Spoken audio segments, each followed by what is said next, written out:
Hi, this is Annie Grace, and I am answering readers' questions. Over the last few years, I've had just tons and tons of feedback and questions about both the medication Naltrexone and the Sinclair Method. And so I've had it from both sides. I've had readers reporting to me that they've read my book and got a lot out of it, but then they went on to talk to their doctor, and their doctors prescribed Naltrexone, and they used that. And the combination of my book and Naltrexone was what really did it for them, and it was amazing, and they had amazing results. And I've probably had close to a dozen letters like this from people who, between the book and the Naltrexone, have really, really found success in what their goals are for alcohol and alcohol use in their life, which is really exciting. And then I've gotten to know a woman named Claudia Christensen, and she's developed a documentary called One Little Pill, which is an amazing movie if you haven't seen it already. It's very well informed, and Claudia and I have spoken at length now about kind of Naltrexone.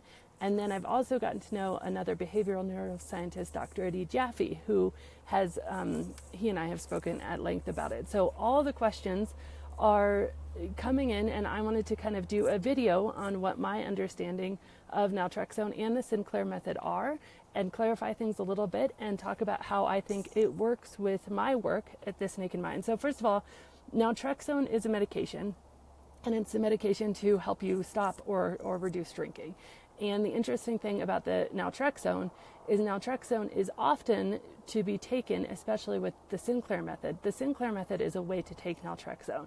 And the Sinclair Method dictates that you take Naltrexone an hour before you drink alcohol.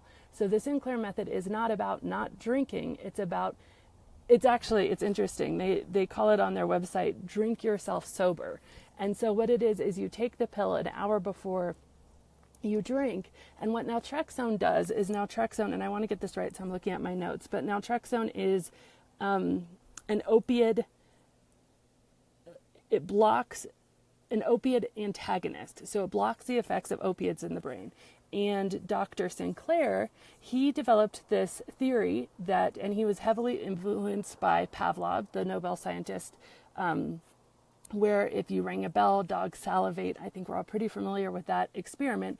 But basically, he said alcohol produces a similar level of reinforcement, that often you drink, and when you drink, you have such high levels of reinforcement that it was good, that it was pleasurable, that you do it again, and you develop hugely high, uncontrollable cravings that you just can't get out of.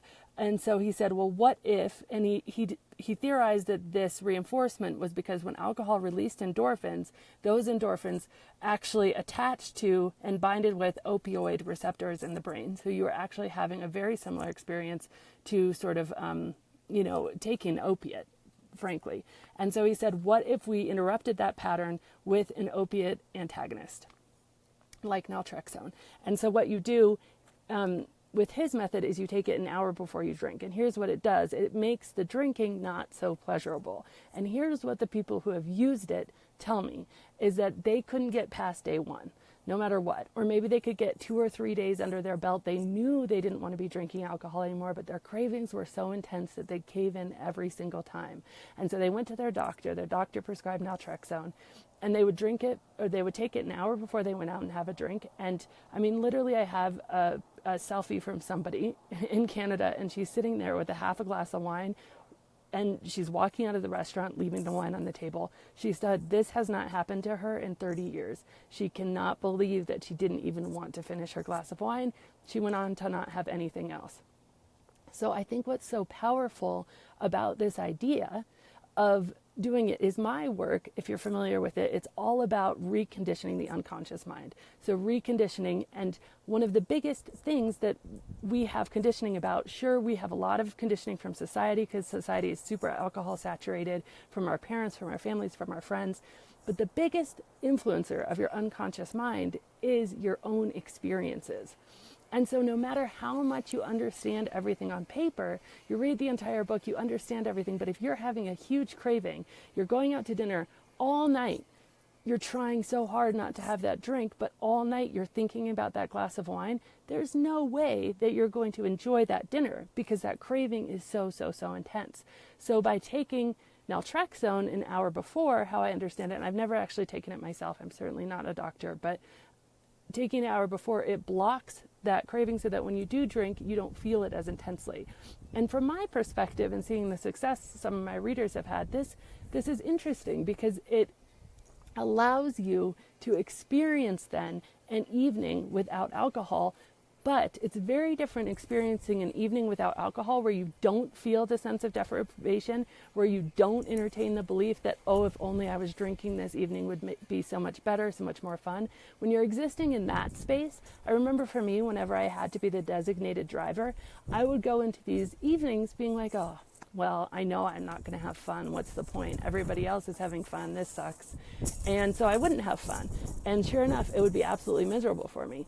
But if you are able to go into an evening saying, okay, I'm going to take this, I'm going to order myself a glass of wine, I'm going to see where it goes, then you actually experience the evening. That woman drank half a glass of wine through her whole evening. She had an amazing evening with half a glass of wine, which is basically sober. And she went on to establish this amazing file of information in her brain saying, wow, I went out to dinner with some of my closest friends, had a great time, and I wasn't drunk. And that experience is so powerful in undoing your unconscious conditioning. It's so powerful because it's your own experience. And so what they say on the website of you drink yourself sober is you take this an hour before you drink it, all sorts of things from New Year's Eve parties to weddings.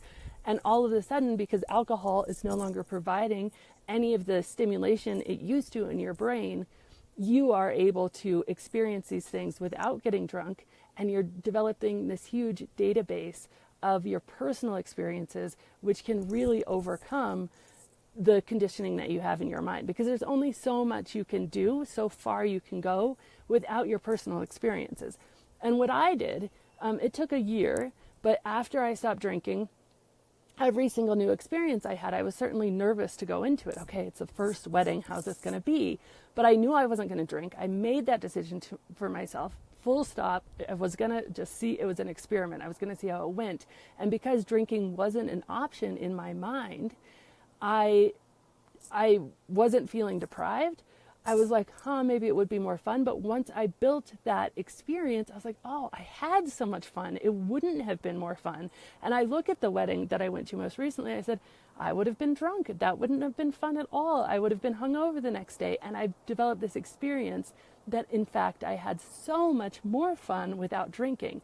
But sometimes the cravings have gotten so intense and you haven't even been able to build a day or a week, that you need a little bit of help. And I think in those instances, reaching out to your doctor, talking about naltrexone, watching the documentary, The One Little Pill, somebody posted the link, thank you, it's theonelittlepillmovie.com. Watching that documentary can get you past those first few days so that you can start to undo your unconscious conditioning through your real life experiences of going out and experiencing things without being drunk. Now, there's certainly side effects. We won't go into them here. And it certainly doesn't work for everybody. But I can tell you that although I've never tried it, the feedback that I've gotten from readers who couldn't get past day one is absolutely phenomenal. And some of them still drink on occasion, and they just are very, very sure you always have to take that pill before you drink, no matter what, because if not, you'll go back to where you were. And then others they did exactly what it says on the website. They drank themselves sober. So they had a few of those experiences where they'd go out, they take the pill, alcohol wouldn't be interesting to them, but it allowed them to build this bank of their own experience without being drunk. And that really, really helped them overcome what they were overcoming. So I see that there's other questions about other medication. I don't know, but I will research it. And I thank you for being here. And again, if you have any questions, please send them my way. I'd love to answer your questions. And I think, while I don't have personal experience with it, certainly what people have said is there is an instance, and it definitely seems like a time and place where naltrexone is really helping people regain peace and control in their relationship with alcohol, no matter what that means to them. And that is really the goal. So thank you very much.